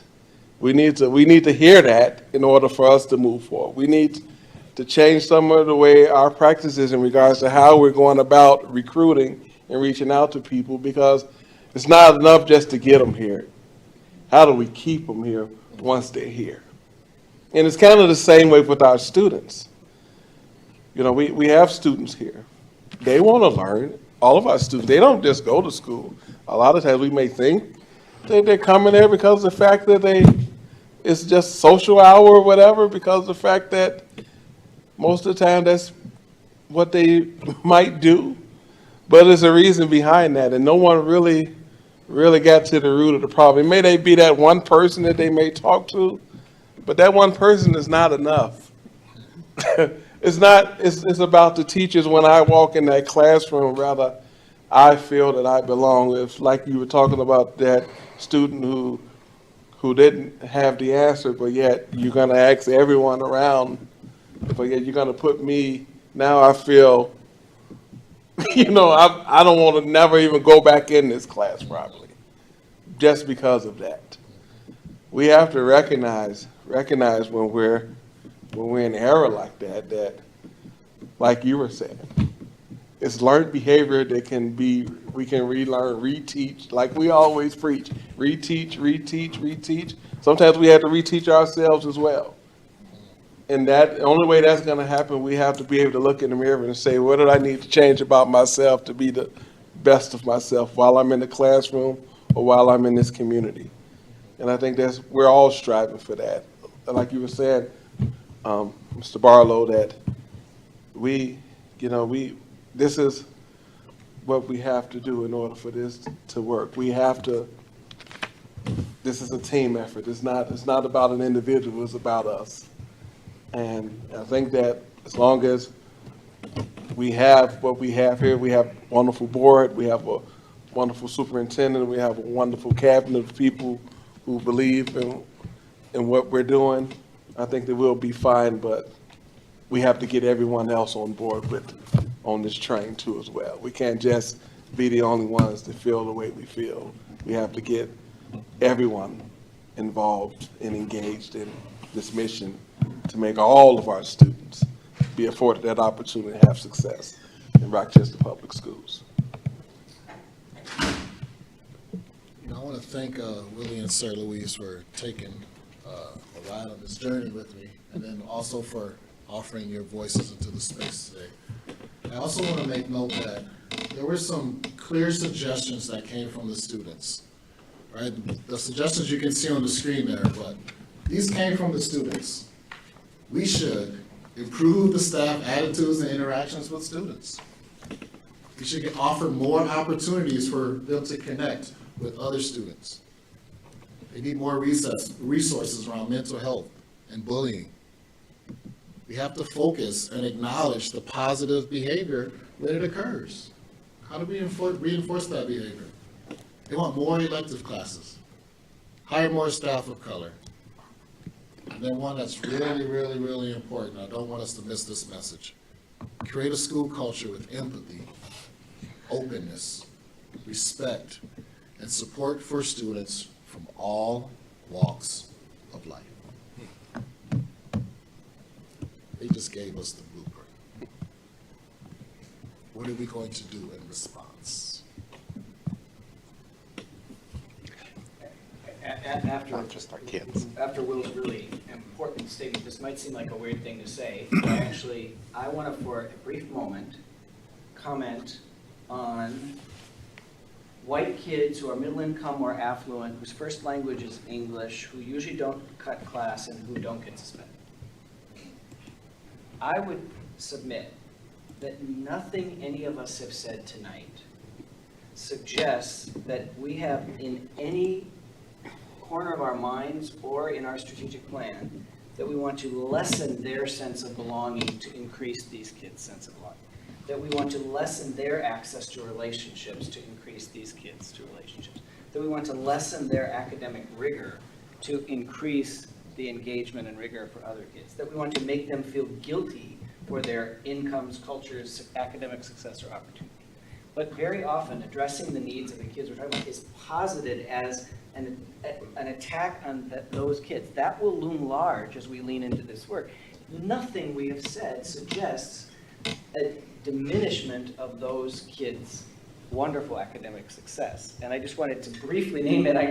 As Will's talking, I'm like, we cannot let this be posited as an either or, as an dichotomy. Nobody has sat here and said, we need to cut X programming because we have to put all of our money into whatever. I mean, we want to serve all of those kids. And I just think we need to be really proactive in saying we need to take action on these findings. It is not a threat to kids for whom the system works better. But, you know, we can't let people posit it as that thing, because we won't win that one, you know? This is about engaging these kids for whom our schools are not working well, and that's gonna benefit all of those kids, you know? I would agree, it would also benefit our staff if the students whose needs are so great that they're taking a disproportionate amount of time away from teachers and administrators, if those staff members have that time back and there's a more peaceful, collaborative environment, it's going to benefit every student and every staff member and make the whole system more efficient. And I would even say that these students did other students a favor. Because I think students for whom the system works may not have been this honest or this specific on the kinds of changes they could see. Although I can see themes in what they brought up that would have made my white child's experience better, even though the system worked just fine for them.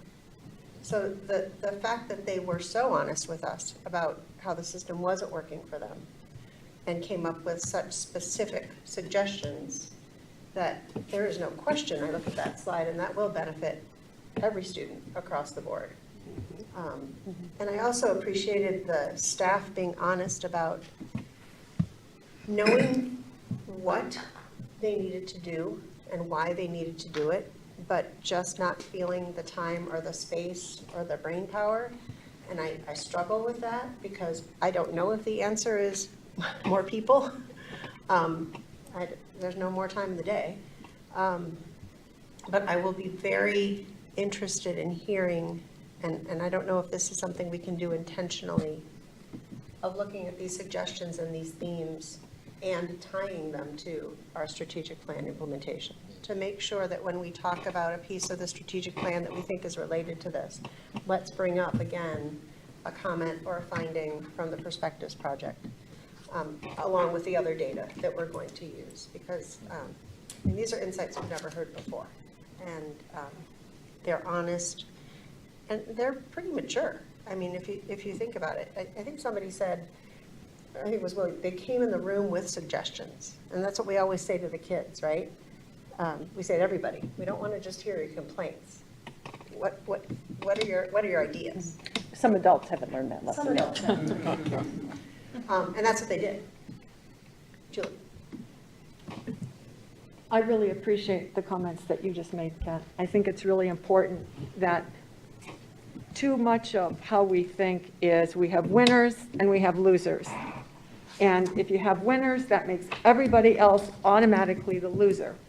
So I'll give you just a brief example. When I was pregnant with our second child, I was worried.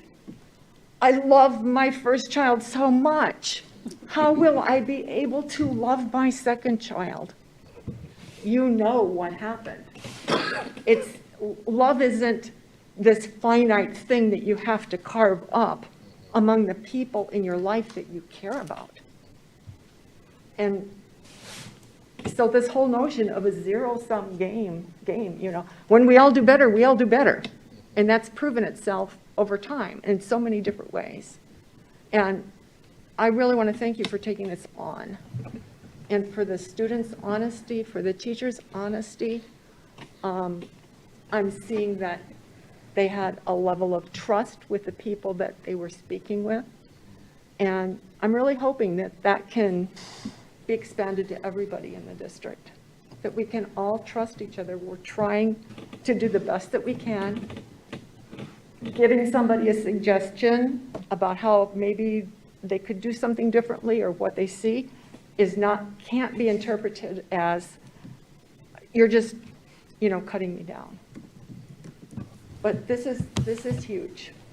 This is huge. And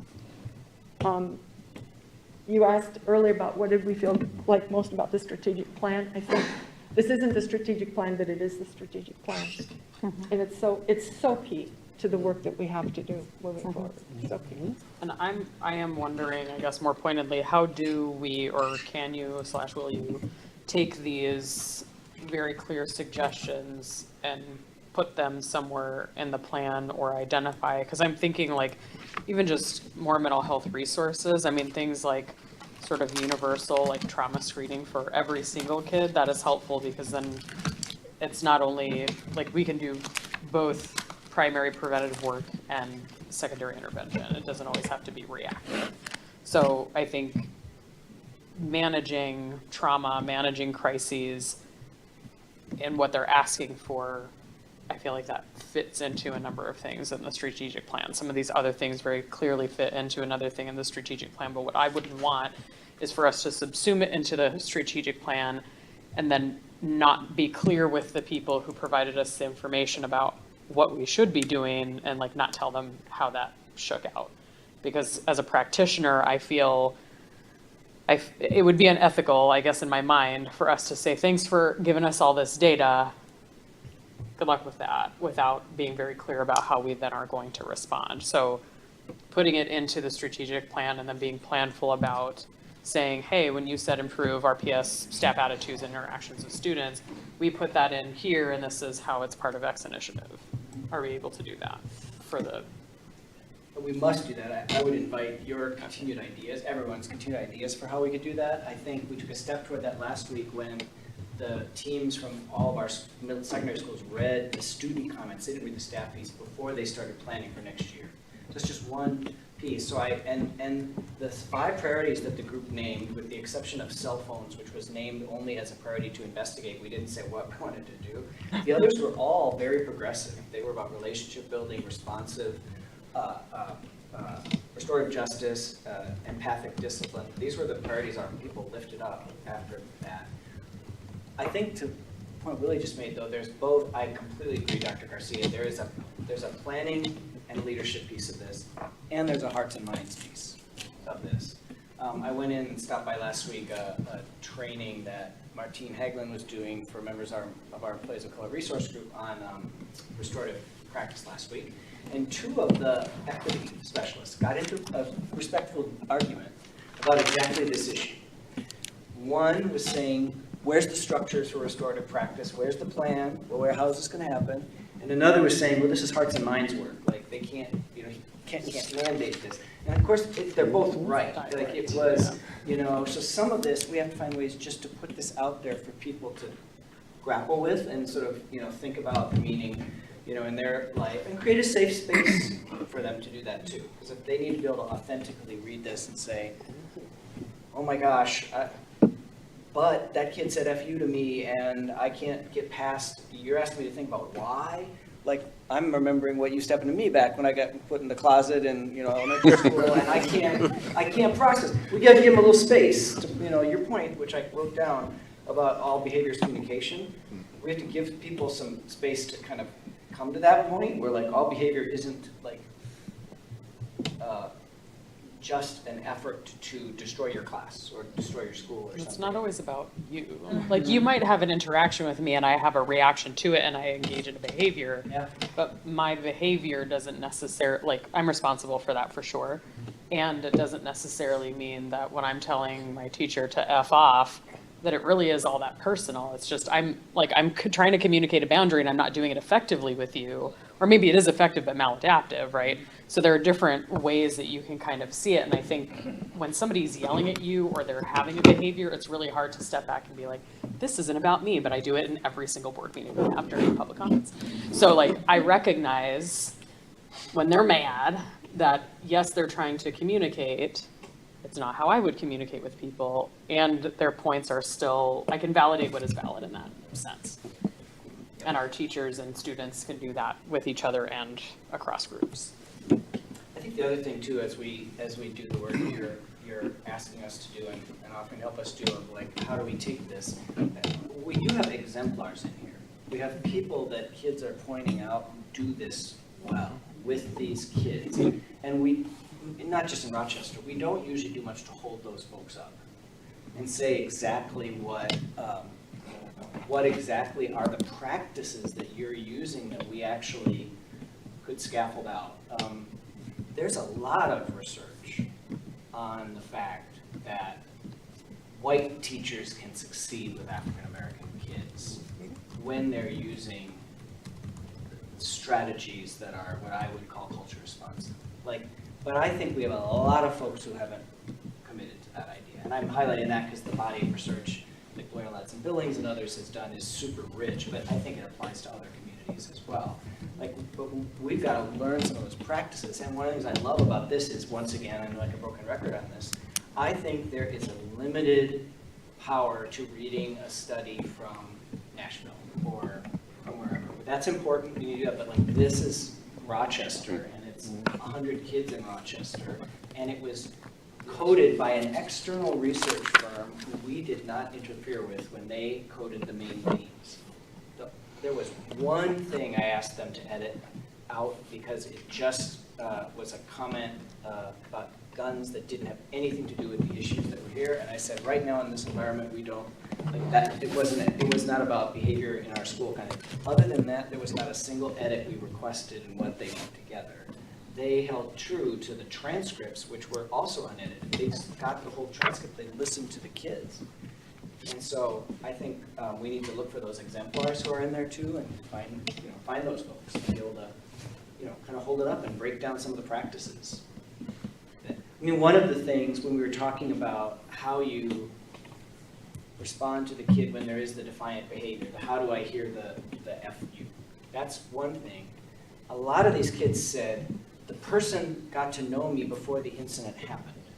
And then when I responded, when I did the thing, I had a relationship with that person. I was willing to be held accountable by that person who had connected with me in a very different way from somebody who either was unknown to me or with whom I had conflict. Like, there are some things, one of the things that one of our schools put in their plan for next year, and it's draft because they all have space to revise it now, last week, was a variation on what sometimes gets called the dot exercise, where every kid is on a wall and every staff member is saying, I really know this kid, I know him well. And then the kids do the same, like, who am I connected? And you can get a very graphic representation of kids in the school who nobody knows, and kids who say, I'm not connected to any staff member. And then if you act on that, it's very, that exercise, and it's been around forever, and there's different versions of it. We used to use it at Search Institute. That's one of those things in life that done well can be terribly powerful. Done badly, it's worse than not doing anything. Because all you do is just highlight disconnected kids, and then you don't solve it, and the kids feel more disconnected, and the staff feels more disempowered.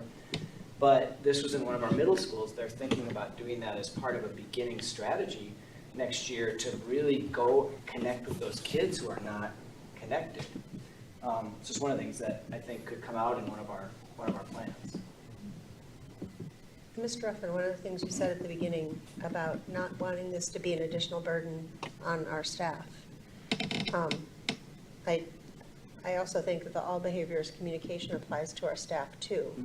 And I think the superintendent, in some of your comments about your central office reorganization and some of the comments you've made about welcoming staff voices and feedback into the work of the district, it's going to be important to do that as our response to this project too.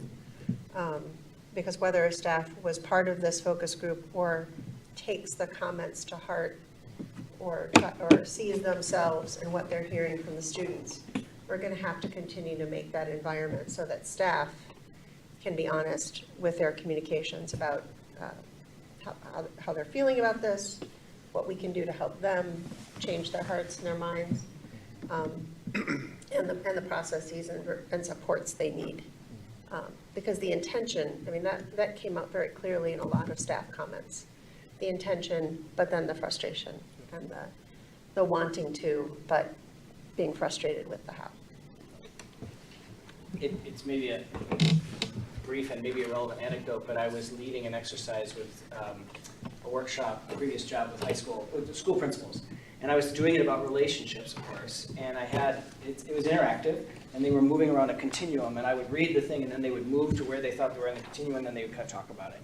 And it was the first, it started with relationships with kids. And it was going okay, but it wasn't like, because these were principals, not teachers. Because I built it with teachers. I used to use it with teachers all the time, and you're moving around about how you build relationships with kids. But wasn't working that well with principals. And then just like, when you're facilitating one-on-one, you have to hit the reset button because you're like, this isn't going, okay, stop. Now start moving around about your relationships with your teachers. Suddenly it became much more real as these principals were evaluating the relationships with their staff. It became much more challenging for a lot of them as they were actually self-assessing and then having dialogue with their peers about the relationships they were building with staff. For the principals, that was where the rubber met the road in that, that exercise, because to some extent, if teachers are not feeling relationally connected and respected in our adult environments, to expect them to completely break from that and do it in their classrooms is kind of a tall order. So I really appreciate that point, Director Name. Thank you. It's key, and for us at the district level as well. Has everyone said what they need to say? Any more questions or comments? I don't think this will be the last time we talk about this. And I think everybody's appreciation for the work, if it hasn't been said again, to thank everybody who was involved, because this is groundbreaking. We've never seen this before, so we really appreciate it. Thank you. Yeah, thank you. So next on the agenda, our next school board meetings are June 21st. We have a regular meeting. July 19th, we have a study session. July 26th, we have a regular meeting. And unless we have any other business, this meeting is adjourned at 7:04.